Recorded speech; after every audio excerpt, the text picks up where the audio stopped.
Olá, povo de Deus, muito boa noite, né?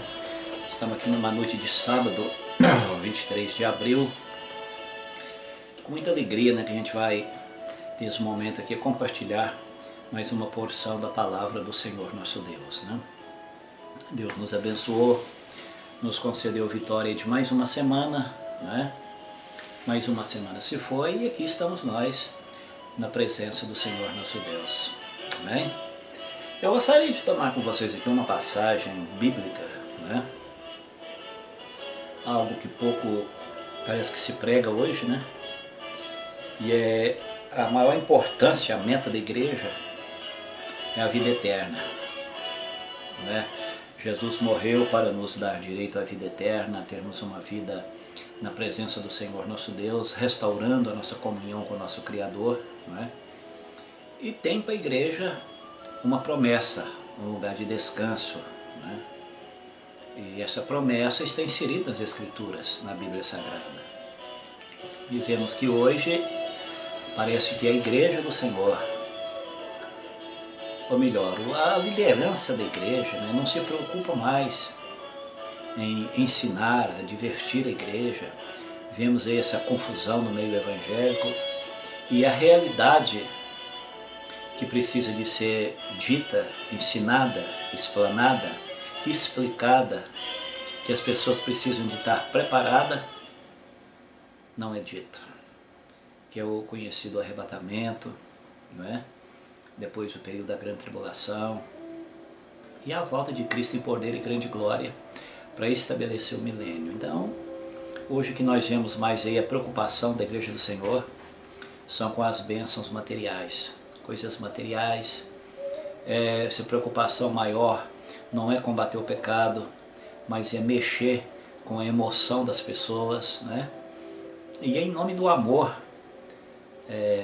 tolerar muitas das vezes o pecado, até mesmo no seio das igrejas, não combater o pecado, porque a igreja ela tem por obrigação, a mensagem é combater o pecado e restaurar o pecador. Não é que por amor ao pecador você vai aceitar o pecado, de maneira alguma. Seria a mesma coisa que você, por amor a uma pessoa, aceitar ela com uma doença. Mas se você a ama, você vai restaurar a saúde dela.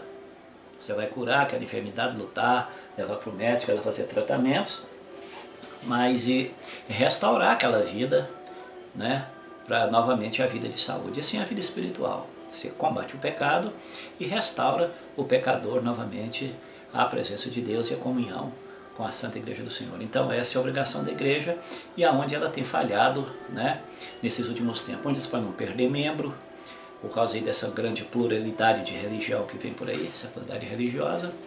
Se nós apertar aqui, fulano vai para a igreja tal. E mas e com essa brincadeira? Nós estamos preparando alguém para ir para onde? Né? Então veja bem, vamos tomar aqui uma passagem bíblica. Está aqui no livro de Marcos, o capítulo 13 de Marcos, né? E o versículo de número 32 a seguir. Presta bem atenção para você entender.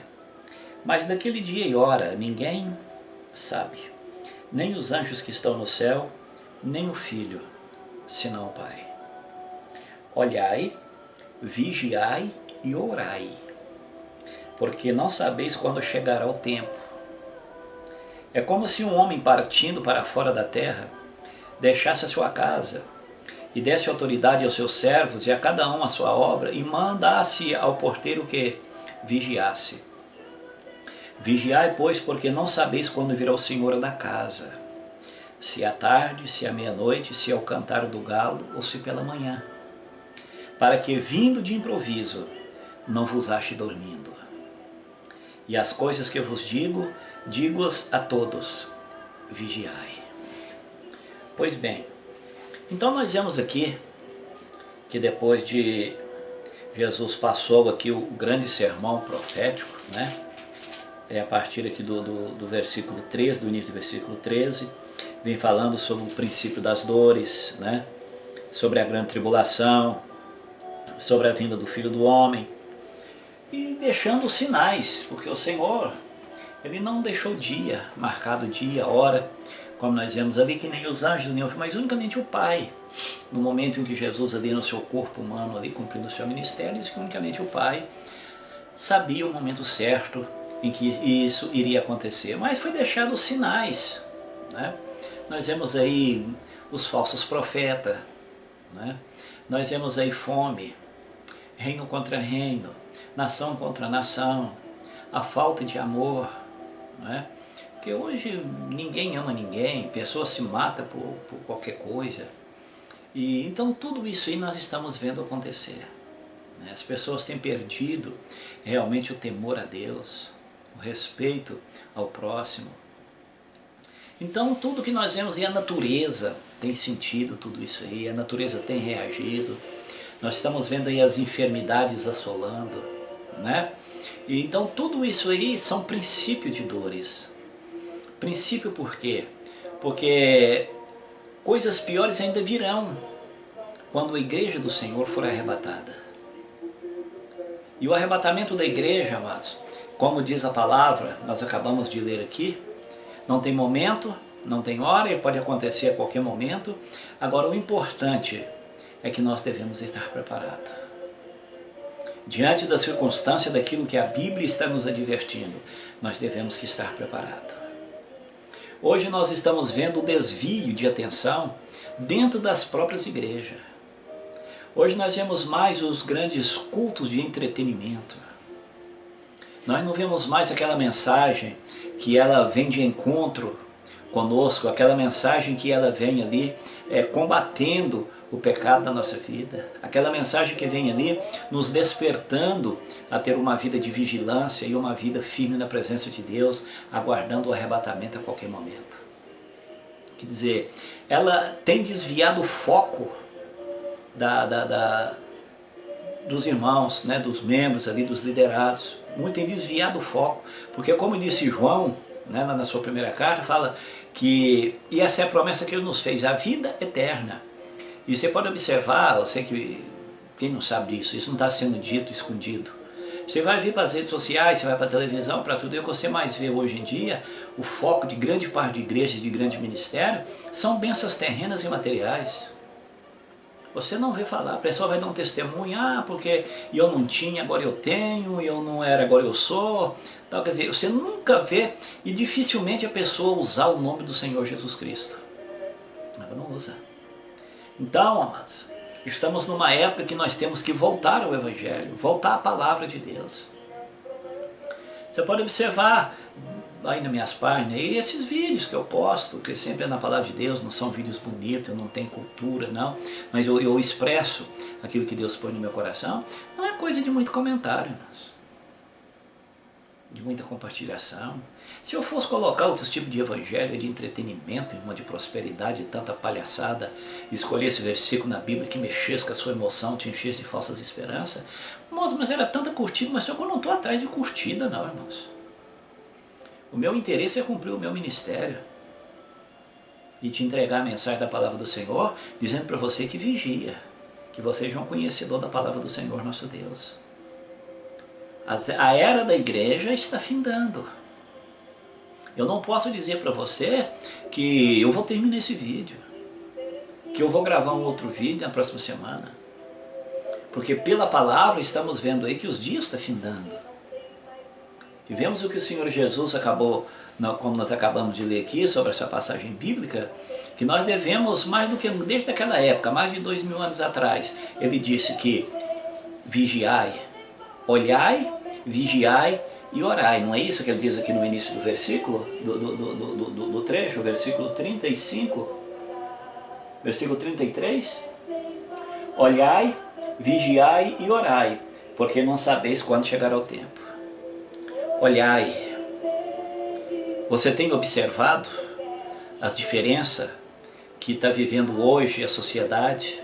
Você tem olhado a situação do próprio tempo, da própria natureza?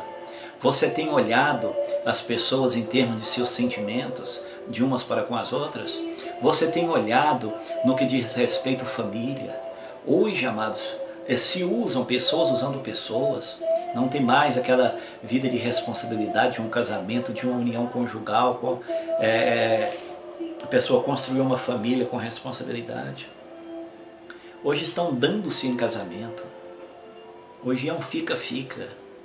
O camarada hoje está com uma mulher, amanhã ele já não gostou daquela, ele já está com outra, né? E o pior de tudo, amados, se fosse apenas pessoas que se diz não cristão, não. Dentro das igrejas evangélicas e lideranças têm tolerado para poder não perder número de membresia dentro de seus ministérios. E é o que tem acontecido. E você tem olhado isso aí à luz das Escrituras? Ou você é covarde, que tem medo às vezes de falar a verdade e a realidade do Evangelho? E a Bíblia também diz o seguinte: nós devemos olhar, orar. Você tem orado?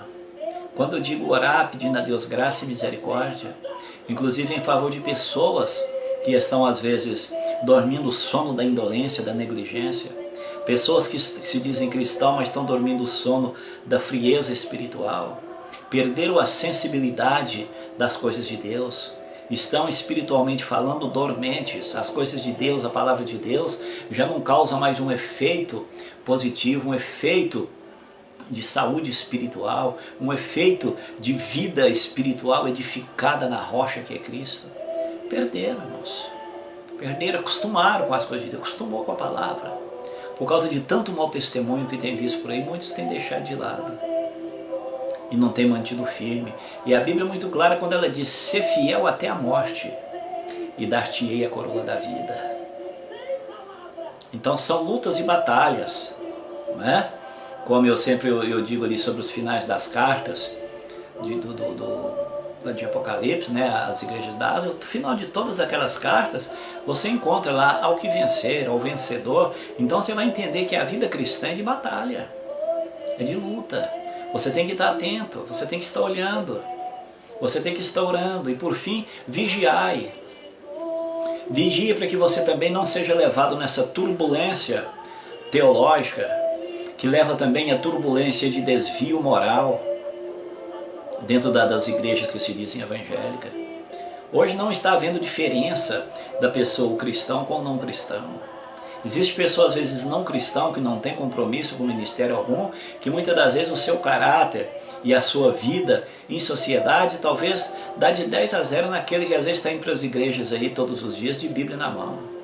Mas que talvez muda de igreja, muda de religião, mas não mudou de vida, porque não houve arrependimento e não houve uma conversão a Deus. Não é? Porque não há conversão sem arrependimento, não existe conversão sem arrependimento. Porque o arrependimento é quando nós ouvimos a palavra e vemos que reconhecemos o grande amor e a bondade de Deus e que nós temos vivido uma vida podre, né? Então no momento que ouvimos a palavra vem aquele arrependimento por termos vivido daquela maneira, e aquele arrependimento nos leva a buscar uma solução, e a solução é a conversão a Deus, buscar o perdão e a partir dali ter uma vida nova na presença do Senhor nosso Deus através da pessoa de Jesus Cristo. Então, amados, vigia, porque o arrebatamento jaz às portas, para que não aconteça que você fique e depois você venha dizer: ah, Senhor, eu não sabia. Hoje não tem esse que não conheça a palavra do Senhor nosso Deus. Existem aqueles que são negligentes, desobedientes, né? Que talvez tenham dado mais ênfase às coisas carnais, às coisas desta vida, do que às coisas de Deus. Estamos vivendo a época da igreja de Laodiceia, aquela que Jesus estava do lado de fora. Ah, eis que estou à porta e bato. Aquele que ouvir a minha voz, se abrir a porta, entrarei em sua casa, cearei com ele e ele comigo. Você, através dessa mensagem, desse vídeo, você está ouvindo a voz do Senhor? Talvez você possa estar dentro de uma igreja que se diz recusou, de nada tenho falta, é a tal maldita teologia da prosperidade. Sou rico, tenho isso, tenho mansões, tenho carros, tenho isso, tenho aquilo, mas eu quero saber Jesus. Aonde ele entra nessa história? Aonde ele está nessa história? Não é? E aquela vida de mornidão, porque aí cheio de bens materiais, aí o negócio é desfrutar. Aí se mistura lá com o mundão e tá tudo na base do vale tudo. É o chamado de evangelho light. O evangelho light é o vale tudo. Agora eu te pergunto, a mornidão, Deus vomita, Deus não tolera a mornidão. Aquilo que é morno é aquilo que tem mistura. Né? Aquilo que tem mistura e Deus não aceita esse tipo de coisa. Ou é ou você não é. Porque se você não é, você se converte. Se você é, você permanece firme. Agora, em cima do muro, o muro não é de Deus. O muro não é de Deus. Então tome uma posição na tua vida a partir de agora, a partir desse momento. Quantas batalhas você já venceu? Quantas lutas você já venceu e agora você caiu aí nessa frieza espiritual, talvez achando que Jesus não vai voltar, que Jesus não vem arrebatar a sua igreja, sua noiva, e você tem voltado novamente à vida velha, viver a vida velha em situação ainda pior, dentro de uma igreja. E às vezes até de maneira negligente, até participando do pão, participando do vinho, querendo viver uma vida de aparência. Mas uma coisa eu te falo, Deus conhece as tuas obras. Deus conhece as tuas obras. E por Ele conhecer as tuas obras, não é que é apenas para te punir, não. Ele tem compaixão de você. É onde Ele te dá esta mensagem aí, através desse vídeo aí que você está assistindo, para que você possa nesse momento fazer uma reflexão da sua vida com Deus. Né? É uma reflexão da sua vida com Deus. E da mensagem que nós acabamos de ler aqui, que você possa olhar, vigiar e orar, porque você não sabe a hora que Jesus vem e aí acabou a oportunidade. Não existe meio termo. Não existe segunda chance para quem tem conhecimento. Né? Não existe segunda chance. É como se o homem partindo para fora da terra deixasse a sua casa e desse autoridade aos seus servos e a cada um a sua obra e manda-se ao porteiro que vigiasse. Ah, está demorando a vir. Ele não vai voltar, né? Novamente no versículo 35, a palavra vigiai, pois porque não sabeis quando virá o Senhor da casa, se à tarde, se à meia-noite, se ao cantar do galo, ou se pela manhã, você não sabe. Então você tem que estar constantemente preparado, vida na presença de Deus, amando o Senhor. Deixa o mundo para lá, deixa o pecado para lá. O pecado satisfaz a carne, mas mata a alma, né? O salário do pecado é a morte, mas o dom gratuito de Deus é a vida eterna em Cristo Jesus nosso Senhor. Fique com a palavra, crucifica a carne com seus desejos, oração, vai para vigia, né? Para que vindo de improviso não vos ache dormindo, dormindo no sentido espiritual. Paulo escrevendo à igreja aos Efésios, me parece capítulo 5, versículo 14, ele disse ali para os irmãos daquela igreja: desperta tu que dormes, levanta-te dentre os mortos e Cristo te esclarecerá. Quantos hoje não estão, irmãos, nessa situação? Essa situação de dormência espiritual. Estão dormindo entre os mortos. Aqui, esses mortos que está dizendo aqui, são aqueles que estão separados de Deus no mundão, e fora essa sociedade alienada de Deus, onde vale tudo. Vale mentir, prostituir, enganar, e muitos cristãos estão lá também. Dormindo, no sentido espiritual, e vivendo a mesma vida lá. É onde que Deus, usando o apóstolo, diz: desperta, tu que dormes, levanta-te dentre os mortos, e Cristo te esclarecerá. Porque no momento que você tomar uma decisão e vê que necessita de levantar, como o filho pródigo, né, que viu aquela situação que estava ali afastado, distante, teve saudade da casa do pai, sofrimento. E ele diz uma coisa, que levantar-me-ei, irei ter com meu pai. E no momento que ele tomou aquela decisão, ele levantou e foi restaurado novamente a sua vida de convívio com a família. Será que não está sendo necessário acontecer o mesmo com você? Você que tem servido a Deus, você pode até estar na igreja todos os dias, mas como é que está a sua vida de comunhão com o Senhor? Você pode estar na igreja, mas eu te pergunto, você está em Cristo? Porque aquele que está em Cristo, nova criatura é. As coisas velhas já passaram, e eis que tudo se fez novo. Então, se você não está, enquanto estamos no momento chamado agora, no dia chamado hoje, faça um balanço da tua vida com Deus, para que você não venha, talvez, a entender que você está errado, depois que você estiver lá no inferno. Que você às vezes for pego aí pela morte, um infarto, um acidente, seja lá o que for, aí que você se vê lá que você vai lembrar, como aquele moço, né, da parábola do rico e Lázaro. Lá foi, lembrou da família, lembrou de todo mundo depois que estava no sofrimento, mas aí já era tarde. Queria que Moisés mandasse alguém lá, ressuscitasse dos mortos. Ele falou, não, lá tem os profetas, ouça-nos. Hoje nós temos aqui os pregadores da palavra. Como eu estou te anunciando nesse momento, hoje tem muitas maneiras de você anunciar o Evangelho. Hoje nós temos as redes sociais, a televisão, tanta coisa. Mas só que tem pessoas que são surdos espirituais e que não dão ouvidos à palavra de Deus. Mas isso não me espanta. Porque diz a própria palavra que estreita é a porta e apertado é o caminho.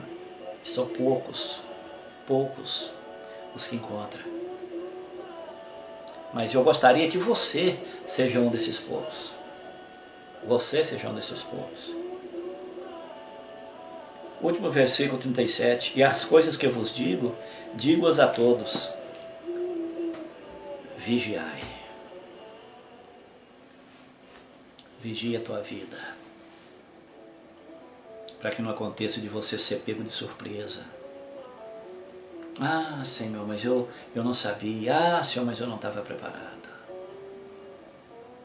Para que não aconteça com você como a parábola das 10 virgens. 5 prudentes e as 5 loucas. Todas tinham lâmpadas, todas eram igualzinhas. Foi vista a diferença na hora que o esposo chegou. Aí vem o esposo. As 5 que eram prudentes, que tinham azeite nas suas lâmpadas, entraram para as bodas. As outras 5, as lâmpadas não tinham azeite. Queria que as outras falassem, não, vai e compra, quem vende.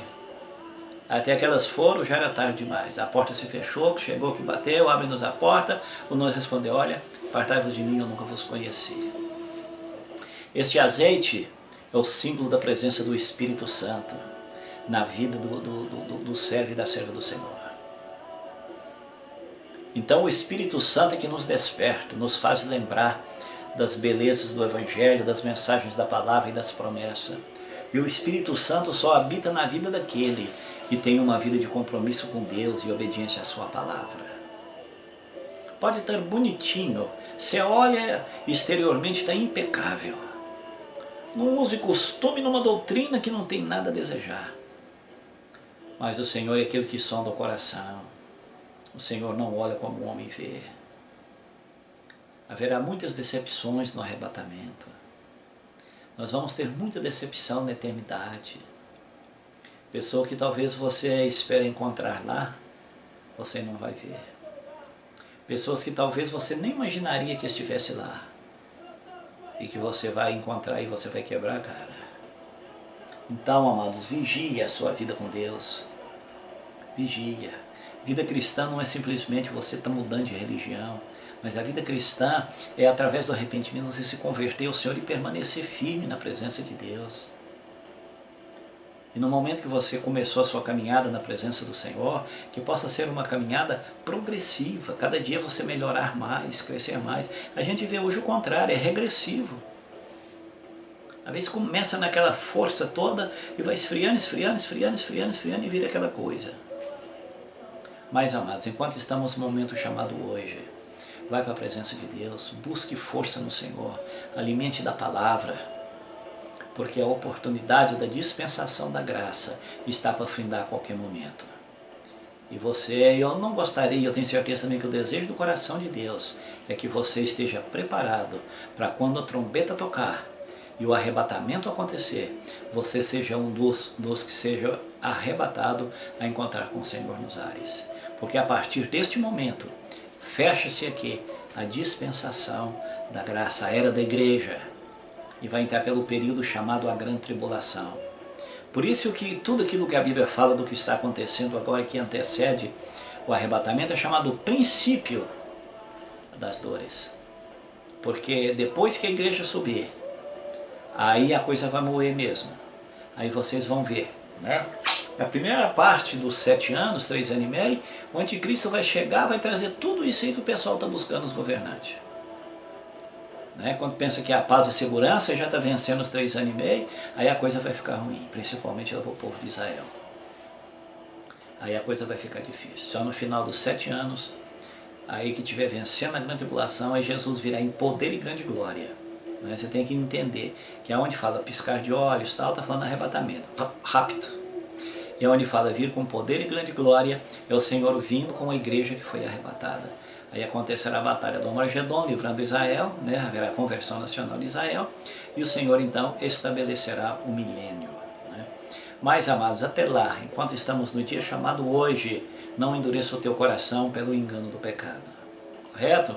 Diz a palavra que aquele que confessa os seus pecados, aquele que confessa e deixa, alcança a misericórdia. Então está no momento de você se confessar diante do Senhor. Peça a Deus graça, volte novamente à presença de Deus, venha servir ao Senhor com sinceridade. Você é o conhecedor da verdade. Se você perder esta oportunidade que Deus tem te dado, o que será de você? O que será de você? Hoje o que prevalece na vida do ser humano, do homem, da mulher, do jovem, é a presença de Deus. O resto, amados, é transitório e passageiro. Riqueza acaba, beleza física acaba, emprego você perde, carro bonito do ano acaba, o ladrão rouba, tudo acaba. Conheci pessoas que já foram ricas e hoje estão praticamente mendigando. Agora, a única coisa que prevalece na nossa vida é nós servir ao Senhor e fazer a sua vontade. Correto? Então faça isso, não deixe ser levado pelo engano do pecado, não perca a oportunidade de você se salvar por causa às vezes de um pequeno, curto tempo dando ênfase ao pecado enquanto está vivendo aqui. Diz a Bíblia que a duração da nossa vida é de 70, 80 anos e o que passa disso é canseiro e enfado. Não é? Agora vê isso aí em relação à eternidade. E são esse período de tempo é que você vai nortear a sua eternidade. Não é depois que morre, aí que vai fazer tanta coisa, vai fazer celebrações, vai queimar vela, você vai para o purgatório. Misericórdia, não existe isso não, para com isso. Então, amados, a salvação é em Cristo Jesus. E você conquista a sua salvação enquanto você está aqui. Né? Nós vemos lá em Hebreus 13, 14, se não me falha a memória. Segui a paz com todos e a santificação, porque sem a qual ninguém verá o Senhor. Amém? Então a santificação, a santidade, que quer dizer separação de tudo aquilo que não agrada a Deus, é nós que temos que fazer enquanto vivemos aqui, nos separarmos para servir ao Senhor, fazer parte da igreja do Senhor. A palavra igreja, original eclésia, chamados para fora de onde? De um mundo de pecado. Não é você sair do mundo, é você sair para fora do mundo, como se diz aqui, não está falando sair fora do planeta, mas sair fora de costumes de uma sociedade alienada de Deus. Estamos vivendo ali, como nós vemos a oração que Jesus fez lá em João 17, né? Pai, eu não vos peço que eu vos tire do mundo, mas que eu livre do mal. Quando nós falamos assim, você não viver no mundo, não estamos falando no planeta, nós estamos falando você não viver os mesmos costumes de uma sociedade alienada e separada de Deus. E você possa viver uma vida separada para Cristo. E também com isso não é você dizer que você é um santarrão, e se separar das pessoas também, não falar com ninguém, achar, não é isso também. É você não praticar as coisas erradas que elas praticam. Mas nós temos que ter com elas um bom relacionamento de amizade, que nós temos que ter oportunidade de falar para elas do amor de Deus e da graça do Senhor nosso Deus. Através de Jesus Cristo, que é o único caminho que nos leva a Deus, e é o único caminho da salvação, e é o único mediador entre Deus e o homem, é Jesus Cristo ressuscitado, o Filho do Deus vivo. Tá bom, meus amados? Então, pensa nisso. Pense nisso enquanto estamos no momento chamado agora, porque o arrebatamento está às portas. E que você não venha perder essa oportunidade única. Tá bom, meus amados? Que Deus te abençoe, te dê aí uma boa semana, tá bom? Eu quero aqui enviar a paz de Deus em Cristo Jesus para todos os irmãos da Congregação Cristã Nacional, como também a todos os irmãos das demais denominações religiosas que são sinceros diante de Deus, que honra a Deus, a tua palavra, né? E que batalha para ter uma vida de santidade e de bom testemunho. Que Deus te dê força, meu amado irmão, minha amada irmã, meu jovem, adolescente, criança. Fica firme no Senhor, não desfaleça, não fica olhando para as aparências do mundão e fora. Você vê coisas lá que pode agradar a sua carne, mas que mata a sua alma, né? E eu volto a dizer o versículo que eu disse há pouco, o salário do pecado é a morte. Então muito cuidado com isso aí. Tá bom? Fique na presença do Senhor, mesmo que soframos por um pouco de tempo, mas quando o Senhor vier nos arrebatar, ou quando nós partir para a eternidade, quando vier o arrebatamento, nós seremos ressuscitados, né? E iremos encontrar com o Senhor nos ares. Então que seja essa a nossa esperança, que seja esse o nosso foco, Que seja essa a nossa determinação de viver uma vida de tal maneira que agrademos ao Senhor e que possamos também dar bom testemunho diante dos homens. Tá bom? Que Deus te abençoe, meus amados, e até a próxima oportunidade, no nome de Jesus. Tchau, tchau.